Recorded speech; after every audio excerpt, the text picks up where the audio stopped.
Saudara-saudaraku yang terkasih, selamat berjumpa di Renungan Harian di channel Katolik kita.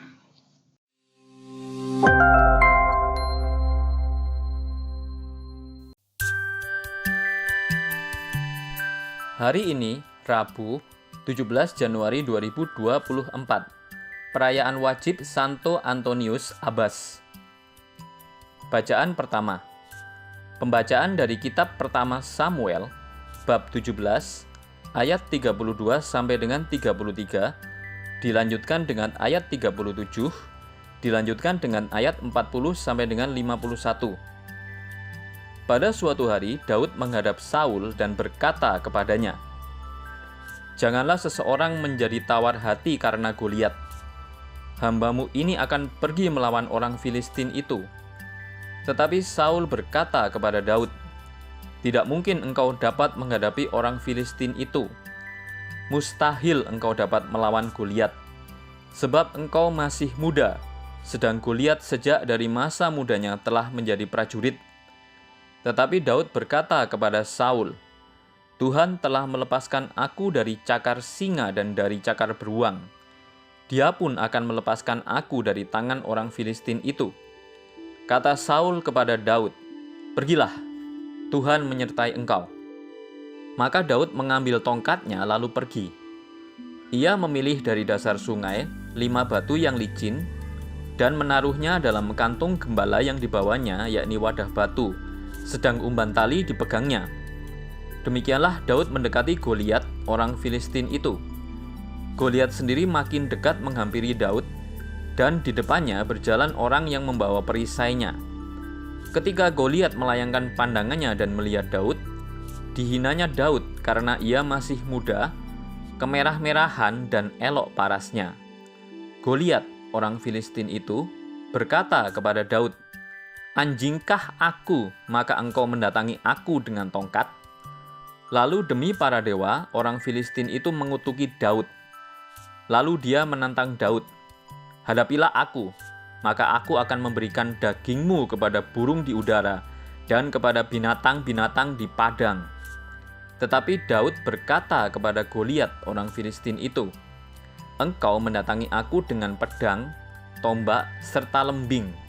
Tetapi aku mendatangi engkau dengan nama Tuhan semesta alam, Allah segala barisan Israel yang kau tantang itu.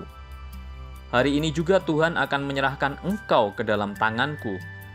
Aku akan mengalahkan engkau dan memenggal putus kepalamu.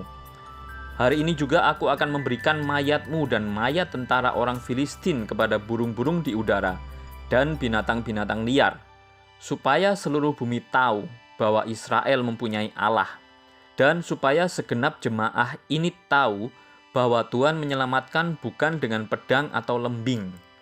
Sebab di tangan Tuhanlah pertempuran, dan Ia akan menyerahkan kamu ke dalam tangan kami." Ketika orang Filistin itu bergerak maju menyongsong Daud, segera larilah Daud ke barisan musuh menghadapi Goliat. Lalu Daud memasukkan tangannya ke dalam kantung batu. Diambilnyalah sebuah batu, lalu diumbankannya.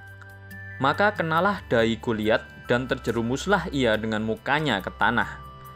Demikianlah Daud mengalahkan orang Filistin itu dengan umban dan batu. Ia mengalahkan Goliat dan membunuhnya tanpa pedang di tangan.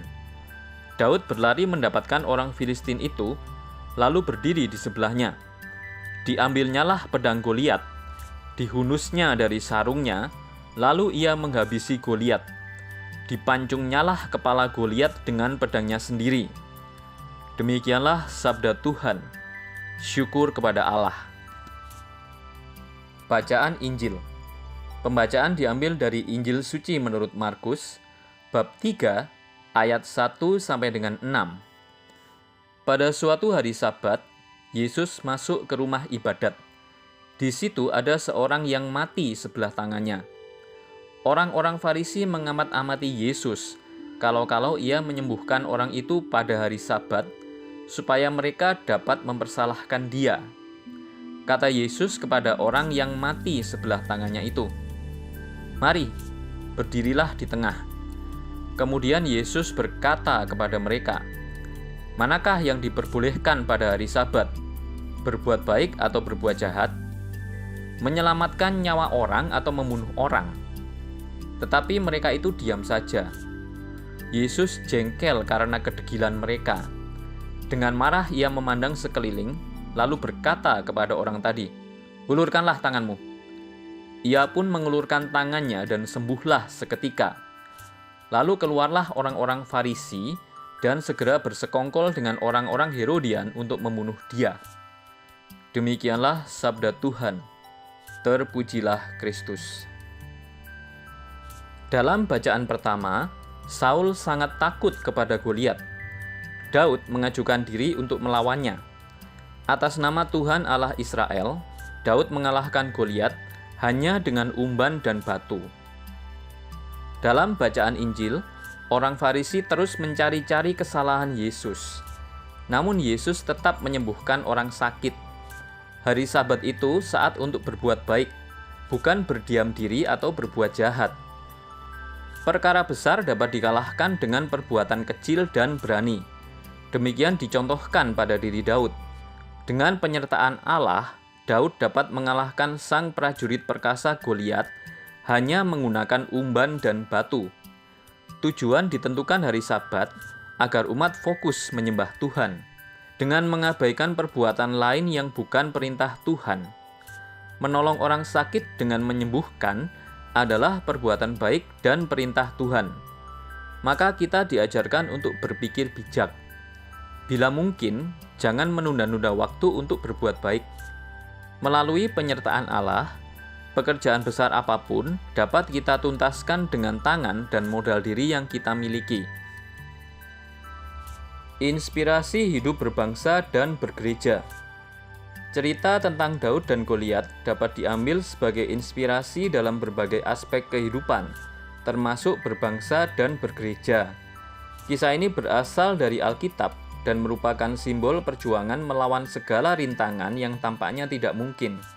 Sebagai inspirasi dalam konteks berbangsa, cerita ini mengajarkan bahwa bahkan sebuah negara atau komunitas yang kecil atau terpinggirkan pun memiliki potensi untuk mengatasi tantangan besar jika memiliki semangat juang, kepemimpinan yang kuat, dan tekad untuk melawan kesulitan. Dalam konteks gereja, kisah ini mengajarkan pentingnya iman, kepercayaan, dan ketergantungan pada Tuhan dalam menghadapi situasi sulit atau konflik.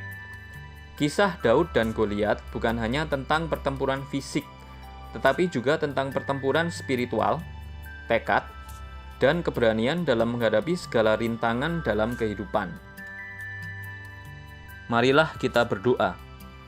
Tuhan Yesus, cinta-Mu yang menyatu dalam hidup Santo Antonius hingga menjadi sumber kekuatannya. Setan tak lagi mampu mengalahkan dan memisahkan dia dari cinta kasih-Mu. Semoga aku pun senantiasa berjuang untuk mendapatkan cinta kasih-Mu dan berani mengalahkan ego diriku dengan alasan hukum sekalipun, demi Kristus Tuhan dan pengantara kami. Amin. Saudara-saudari yang terkasih, terima kasih atas kebersamaannya dalam renungan harian ini. Kita jumpa lagi di renungan harian berikutnya. Berkah dalam.